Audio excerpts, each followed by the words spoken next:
ગોંડલ સ્ટેટના નામે ફરજી રાજા ફરતા હોવાની વાત સામે આવી છે। ગોંડલના અસલી યુવરાજના ધ્યાને વાત આવતા ખુલાસો કર્યો। યુવરાજના પ્રતિનિધિ તરીકે રાજેન્દ્રસિંહ જાડેજાનો ખુલાસો કર્યો। ગોતા ક્ષત્રિય સંમેલનમાં ગોંડલ સ્ટેટના નામે નકલી યુવરાજ હાજર હતા। ગોંડલ સ્ટેટના પ્રતિનિધિએ કહ્યું કે કોઈ સંમેલનમાં કે કાર્યક્રમમાં અસલી ગોંડલ સ્ટેટ હાજર રહ્યા નથી। નવ પેઢીથી છૂટા પડેલા યજુવેન્દ્રસિંહે પોતાને યુવરાજ ગણાવે છે। ગોંડલ સ્ટેટના મહારાજ હિમાંશુસિંહજી એકમાત્ર અસલી રાજા છે।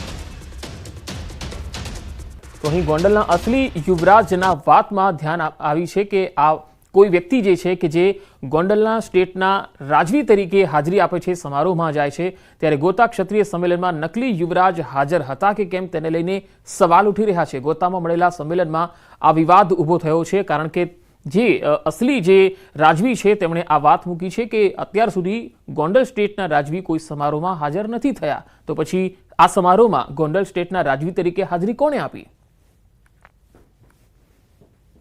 મહારાજા હિમાંશુસિંહજી સાહેબ છે અને આ બધી જ બાબતો સાથે અમને કોઈ લેવા દેવા નથી।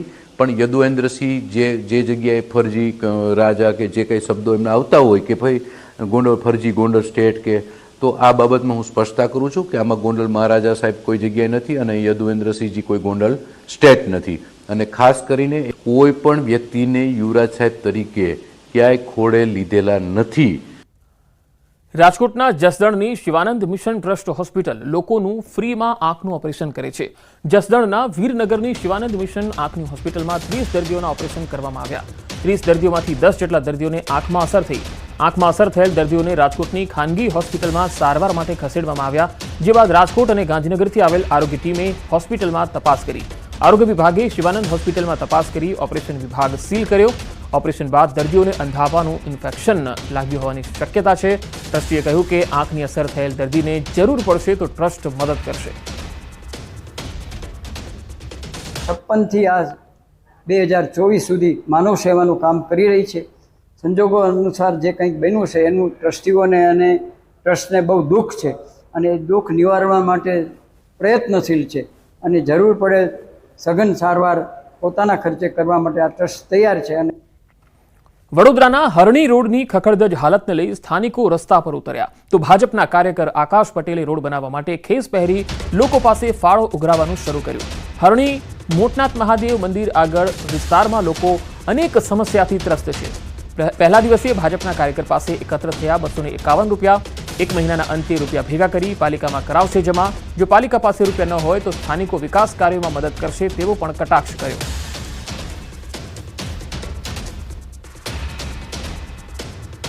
બોટાદના બરવાડા તાલુકાના એક ઉદ્યોગપતિ ગરીબ પરિવારની મહિલાઓને ધાર્મિક યાત્રા કરાવી પુણ્યનું ભાથું બાંધી રહ્યા છે। નવા નાવડાના ઓધવજીભાઈ મોણપરા છેલ્લા 15 વર્ષથી ગામના લોકોને વિનામૂલ્યે યાત્રા કરાવી રહ્યા છે। ગામમાં આર્થિક નબળા પરિવારની મહિલાઓ અને વિધવા બહેનો માટે આ પ્રકારની યાત્રાનું આયોજન કરાય છે। દર 3 વર્ષે આ પ્રકારની યાત્રાના આયોજનમાં અત્યાર સુધી 600 જેટલા લોકોએ લાભ લીધો છે। જેમાં નાવડા ગામથી નીકળીને યાત્રા પરત આવે તેનો તમામ ખર્ચ અને આયોજન દાતા તરફથી હોય છે। આ વર્ષે પણ યાત્રાનું આયોજન છે। યાત્રાના પ્રસ્થાન પહેલા ઉદ્ધવજીભાઈએ તમામ લોકોને ફૂલ આપીને શુભેચ્છા પાઠવી। ધાર્મિક યાત્રાને લઈ ગામમાં ઉત્સવ જેવો માહોલ છે। આ સમયે બરવાડાના પ્રાંત અધિકારી અને તાલુકા વિકાસ અધિકારી પણ હાજર રહ્યા। જાત્રામાં તો અમારે અયોધ્યા, કાશી, છપૈયા અને વારાણસી અને ઈથી પછી બીજે જ્યાં વધારાનો સમય હોય ને લઈ જશે। 1 રૂપિયો અમારો ખર્ચો નહીં, ટોટલી સાહેબ દાદા આપવાના છે। ઈચ્છા તો બહુ આમ સુવર્ણ એવી મજા આવતી, કીધું ના વાત કરતા હતા કે અમારે જવાનું ઉમંગથી હોંશથી બધાને એમ। અહીંથી જે પ્રવાસમાં લઈ જાય છે તો કોઈ પણ સમાજના એક જ્ઞાતિવાદ હોતો નથી અને નાનામાં નાનો માણસ હોય તો એમને તમામ અહીંથી નાવડેથી ઉપડે તો પરત આવે ત્યાં સુધીની તમામ સુવિધા વધુ તરફથી મળે છે। અને જે ગામની અંદર નાનામાં નાનો માણસ હોય તો પણ એ યાત્રા ન કરીએ કે એને અયોધ્યા છે કે કાશી છે કે ગમે ત્યાં જે પ્રવાસમાં જવું હોય તો એ નાના માણસને આનો લાભ મળે તો એ પણ અતિ ઉત્સાહી હોય છે। બધા વિધવા બહેનો માટે આયોજન કરવામાં આવે છે કે ગામમાં કોઈ જ્ઞાતિવાદ નહીં, ગમે એ જ્ઞાતિને આવી શકે અને જાહેરાત કરી દેવાની, જેને આવવું હોય એને અમારી પાસે નામ લખાવી જાય અને આધાર કાર્ડ આપી જાય। એ રીતે અમારી વિધવા બહેનો માટેની જ આવી વ્યવસ્થા છે। હા, 168 લોકો જોડાણેલા છે આ યાત્રામાં અને અમે અહીંથી જવાના છે પ્રયાગરાજથી અયોધ્યા, અયોધ્યાથી સપૈયાથી કાશી અને ચિત્રકૂટ। અલગ અલગ રાજ્યોની પોલીસ દ્વારા સુરતના 50 જેટલા ડાયમંડ વેપારીઓના બેંક ખાતા ફ્રીઝ કરાયા છે. 500 કરોડની રકમ બેંક ખાતામાં ફ્રીઝ થતા વેપારીઓ ચિંતામાં મુકાઈ ગયા.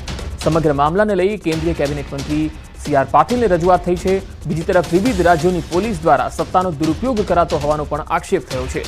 બેંક એકાઉન્ટ અનફ્રીઝ કરવા માટે 10 થી 20% કમિશનની માંગણી કરાઈ રહી છે. દિનેશભાઈ 500 કરોડ રૂપિયા સીઝ કર્યા છે, પોલીસ કમિશન માંગતી હોય તેવી બી ફરિયાદો છે. મુંબઈના એક જ પોલીસ સ્ટેશનની અંદર 29 ખાતાઓ સીઝ કરીને 300 કરોડ રૂપિયા સીઝ કરવામાં આવ્યા છે. આવી 2 વર્ષ પહેલાં પણ ઘટના બની હતી. કારણ કે નાનો વેપારી જ્યારે પોતાના પૈસાનો વ્યવહાર ન કરી શકે અને મુશ્કેલીમાં મુકાતો હોય ત્યારે પોલીસ ડિપાર્ટમેન્ટ દ્વારા હેરાનગતિના કારણે પૈસા આપીને પોતાના એકાઉન્ટ સ્ટાર્ટ કરાવતા હોય છે.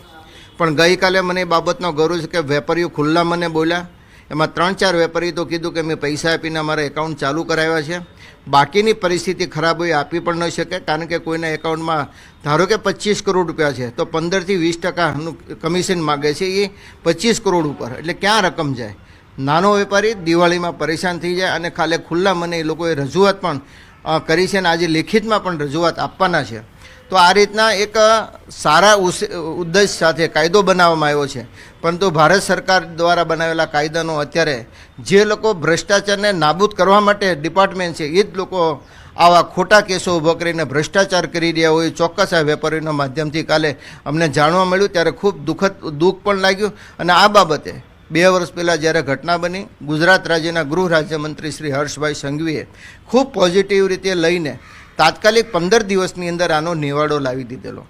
આ બાબતે પણ અમને ખાતરી, અને આ બાબતે અમે મળવાના પણ છીએ, અને ખાતરી છે કે ગૃહ રાજ્યમંત્રી હર્ષભાઈ સંઘવી એક ઇન્ડસ્ટ્રી સાથે, ડાયમંડ ઇન્ડસ્ટ્રી સાથે સંકળાયેલા છે અને એમની મુશ્કેલીનો તો ખ્યાલ જ હોય. તો તાત્કાલિક આ બાબતે યોગ્ય કાર્યવાહી થાય એની માટેના અમે પ્રયત્નો કરી રહ્યા છીએ. આગળ વધુ સમાચારો પર નજર કરીશું. હાલ રોકાઈશું એક વિરામ માટે.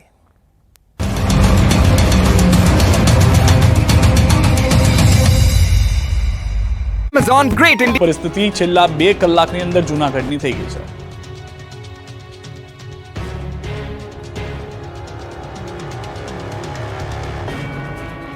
રાજ્યભરમાં તોફાની વરસાદથી રોડ પર વહેતા થયા પાણી.